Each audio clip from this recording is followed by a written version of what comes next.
कोई भी अपना मूल स्वभाव नहीं बदल सकता। एक बड़ी मजेदार कहानी लाई हूँ, लेकिन मजा तभी आएगा जब आखिर तक सुनोगे। गंगा नदी के तट पर एक धर्मशाला थी। वहां एक गुरुजी रहा करते थे। वह दिन भर तप और ध्यान में लीन होकर अपना जीवन यापन करते थे। एक दिन जब गुरुजी नदी में नहा रहे थे, उसी समय एक बाज अपने पंजे में चुहिया लेकर उड़ा जा रहा था। जब बाज गुरुजी के ऊपर से निकला तो चुहिया अचानक बाज के पंजे से फिसलकर गुरुजी की अंजलि में आकर गिर गई। गुरुजी ने सोचा कि अगर उन्होंने चुहिया को ऐसे ही छोड़ दिया तो बाज उसे खा जाएगा। इसलिए उन्होंने चुहिया को अकेला नहीं छोड़ा और उसे पास के बरगद के पेड़ के नीचे रख दिया और खुद को शुद्ध करने के लिए एक बार फिर से नहाने के लिए नदी में चले गए। नहाने के बाद गुरुजी ने अपनी शक्तियों का इस्तेमाल करके चुहिया को एक छोटी लड़की में बदल दिया और अपने साथ आश्रम ले गए। गुरुजी ने आश्रम पहुंचकर सारी बात अपनी पत्नी को बताई और कहा, प्रिय, हमारी कोई संतान नहीं है, इसलिए इसे ईश्वर का वरदान समझकर स्वीकार करो और इसका अच्छे से लालन पालन करो। फिर उस लड़की ने स्वयं गुरुजी की देखरेख में धर्मशाला में पढ़ना लिखना शुरू कर दिया। लड़की पढ़ने में बहुत होशियार थी। ये देखकर गुरुजी और उनकी पत्नी को अपने बेटी पर बहुत गर्व होता था। एक दिन गुरुजी की पत्नी ने उनसे कहा कि उनकी लड़की अब विवाह योग्य हो गई है। तब गुरुजी ने कहा कि ये विशेष बच्ची है, एक विशेष पति की हकदार है। अगली सुबह अपनी शक्तियों का उपयोग करते हुए गुरुजी ने सूर्यदेव से प्रार्थना की और पूछा, हे सूर्यदेव, क्या आप मेरी बेटी के साथ विवाह करेंगे? यह सुनकर लड़की बोली, पिताजी, सूर्यदेव पूरी दुनिया को रोशन करते हैं, लेकिन वह असहनीय रूप से गर्म और उग्र स्वभाव के हैं। मैं उनसे शादी नहीं कर सकती। कृपया मेरे लिए एक बेहतर पति की तलाश करें। गुरुजी ने आश्चर्य से पूछा, सूर्यदेव से बेहतर कौन हो सकता है? इस पर सूर्यदेव ने सलाह दी, आप बादलों के राजा से बात कर सकते हैं।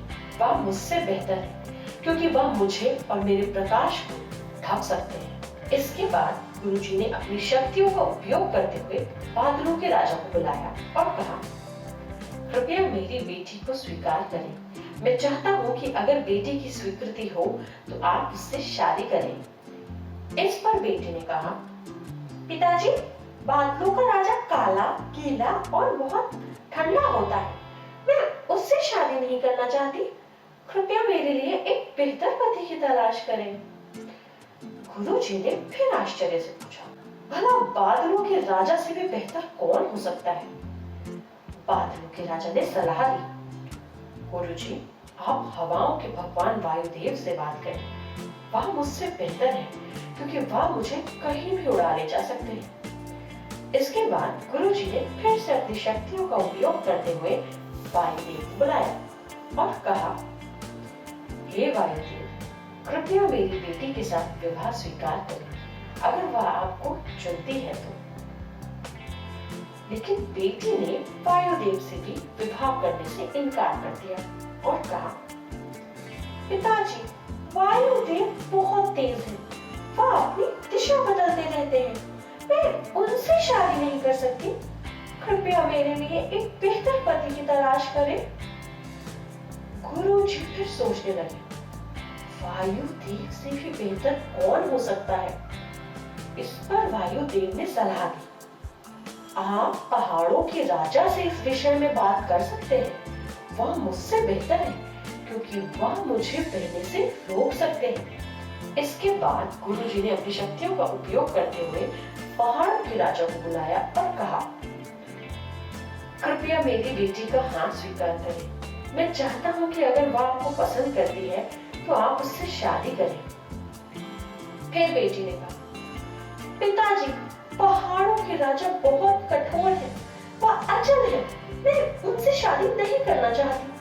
कृपया मेरे लिए एक बेहतर पति की तलाश करें। गुरुजी ने सोचा, पहाड़ों के राजा से भी बेहतर कौन हो सकता है?